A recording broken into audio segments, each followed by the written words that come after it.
বৃষ্টির দিন ঘুরতে যে হঠাৎ করে একটা বার্থডে গার্লের সাথে দেখা হয়ে গেল এবং তার বার্থডে সেলিব্রেশন করে আসলাম। তার বার্থডেতে কি করলাম আজকে এটাই শেয়ার করব আপনাদের সঙ্গে। তো হ্যালো এভরিওয়ান, সবাই কেমন আছো? আশা করি সবাই অনেক ভালো আছো। আমিও আল্লাহর রহমতে অনেক ভালো আছি।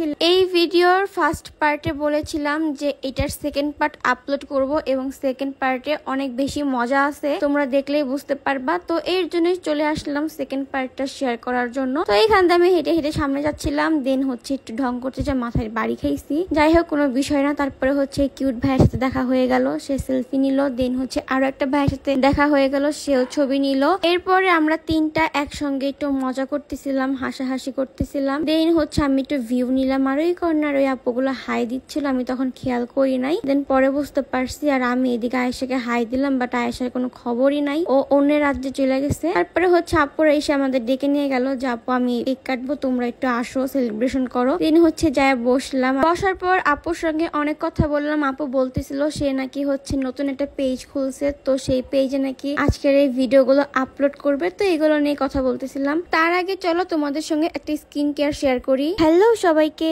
চলে আসলাম আজকে তোমাদের সঙ্গে একটা স্কিন কেয়ার শেয়ার করতে। তোমরা কম বেশি সবাই দেখছো আমার স্কিনটা ফুললি ড্যামেজ হয়ে গেছে, অনেক দাগ পড়ে গেছে। তো এই দাগ রিমুভের জন্য চলে আসলাম একটা নাইট ক্রিম তোমাদের সঙ্গে শেয়ার করতে। এই নাইট ক্রিমটি ইউজের ফলে ব্রন, মেস্তা, কালো দাগ এগুলো সব রিমুভ করে স্কিনকে ফর্সা করে তুলবে। আর এই নাইট ক্রিমটির সঙ্গে তোমরা এই পাওয়ারফুল মাসাজ ক্রিমটি ফ্রি পেয়ে যাবে। তো আমি এই প্রোডাক্ট দুটি যে পেজ থেকে নিয়েছি, পেজটা আমার স্ক্রিনে দিয়ে রাখবো, তোমরা চাইলে চেক আউট করতে পারো। তো এই ছিল আজকে আমার স্কিন কেয়ার রুটিন। আল্লাহ হাফেজ। এরপর হচ্ছে এই ক্যান্ডেলটা জ্বালানোর জন্য অনেক চেষ্টা করা হয়, বাট আমরা পারতেছিলাম না কজ এসির বাতাসের জন্য। এরপর তাসবিহা যেয়ে তারপরে ক্যান্ডেলটা জ্বালায় দেয়। দেন হচ্ছে আমরা তাড়াতাড়ি করে কেক কাটা স্টার্ট করে দেই এন্ড উইশ করতেছিলাম সবাই একটু হ্যাপি বার্থডে বলে যাবা কমেন্টে। আমি আগেও বলছি যেহেতু ভিডিওটা অনেক আগের, বাট আমি ছাড়তেছি অনেক পরে, তো কি হয়েছে, উইশ তো করাই যায় এনি টাইম। আপুর জন্য অনেক অনেক দোয়া এবং শুভকামনা রইল,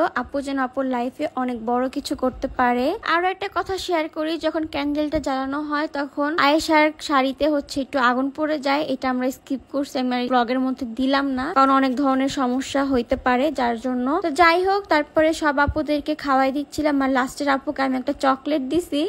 তাদের বার্থডে সেলিব্রেশন হলে তারপরে হচ্ছে আমরা আমাদের টেবিলে চলে আসি। এসে বসতে না বসতে হচ্ছে আরো একটা আপু এন্ড আন্টি আসে, জানি না ওই আন্টিটা আপুর কি হয়, বাট আন্টি বলতেছিল যে ও হচ্ছে তোমাকে অনেক পছন্দ করে, প্লাস তোমার ভিডিও দেখে, তোমার সঙ্গে একটু ছবি তুলবে। ছবি কি তোলা যাবে? আমি বলছি হ্যাঁ অবশ্যই, কেন তোলা যাবে না। তারপরে সামনে যে হচ্ছে আপুদের সঙ্গে ছবি টবি তুললাম। ছবি তোলা শেষ হলে আমাদের এর মধ্যে খাবারও চলে আসে। দিন হচ্ছে আমরা কথা বলতেছিলাম। দিনটা যে এত ভালো যাবে আমার একেবারেই কল্পনার বাহিরে ছিল, এক্সপেকটেশন ছিল অন্যটা, বাট হইছে অন্যটা। তারপরও আলহামদুলিল্লাহ অনেক ভালো লাগছিল দিনটা, মানে এত এত ভালোবাসার মানুষদের সঙ্গে দেখা হয়ে গেছে। তারপরে হচ্ছে তাসবিহাকে বললাম যে ভাই অনেক ক্ষুধা লাগছে, আমাকে একটু খাবার দাও। দেন হচ্ছে ও খাবার দিচ্ছিল আমাকে। পরে বললাম যে এত দিস না ভাই, এত খাবার কি খাবে। এইদিকে আমার কথা শুনে আয়েশা হাসতেছিল। পর আমি বললাম যে তাড়াতাড়ি করে একটু আয়েশারে দিয়ে, আমার ভিডিওটা লং হয়ে যাচ্ছে। তারপরে ও আবার হাসতেছিল।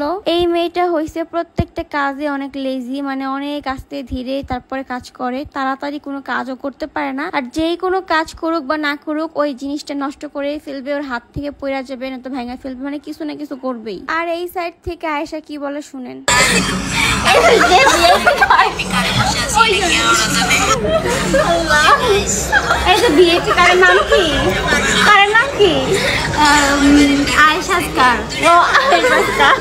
তো আমি বলি এখানে কাহিনী হয়েছে কি, ও হচ্ছে ওই ফিল্টারটা দিয়ে ভিডিও বানায় বানায় বলতেছিল যে তোমাদের রেখে আমি আমার শ্বশুর বাড়ি চলে যাব, এই কার্ডটা আমাকে আমার শ্বশুর গিফট করছে। তো এগুলো নিয়ে হাসাহাসি করতেছিলাম। সবাই ভালো থাকবেন। আজকের ভিডিও এই পর্যন্তই। আল্লাহ হাফেজ।